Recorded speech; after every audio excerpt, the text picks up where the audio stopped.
નમસ્કાર મિત્રો, અમારી યુટ્યુબ ગુજરાત સમાચાર ન્યૂઝ ચેનલમાં તમારું સ્વાગત છે। આપ નવા હોય તો ચેનલને સબસ્ક્રાઇબ કરવાનું ભૂલતા નહીં અને વિડીયોને અંત સુધી જોતા રહો। તારીખ 15 જુલાઈ 2026 વાર બુધવાર। તાજા સમાચાર। રાજ્યમાં છેલ્લા કેટલાક દિવસોથી વરસાદી માહોલ યથાવત જોવા મળી રહ્યો છે। હવામાન અંગે લોકોમાં ભારે ઉત્સુકતા છે। ખાસ કરીને જાણીતા હવામાન વિશ્લેષક અંબાલાલ પટેલની આગાહીને લઈને ચર્ચા ચાલી રહી છે।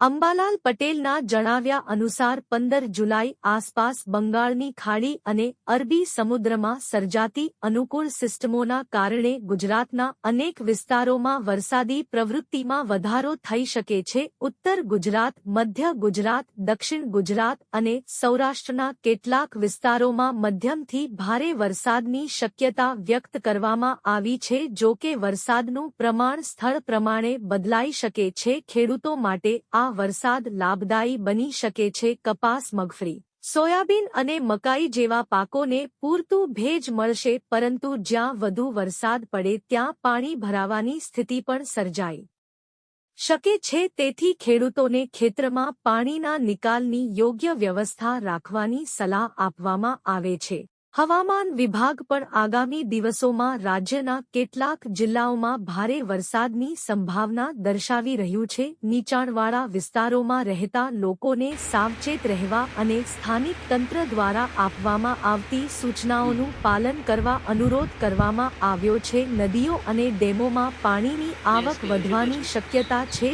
જો ઉપરવાસમાં વધુ વરસાદ થશે તો કેટલાક ડેમમાંથી પાણી છોડવાની જરૂર પડી શકે છે। આવા સમયે નદીકાંઠાના વિસ્તારોમાં રહેતા લોકોએ ખાસ સાવચેતી રાખવી જોઈએ।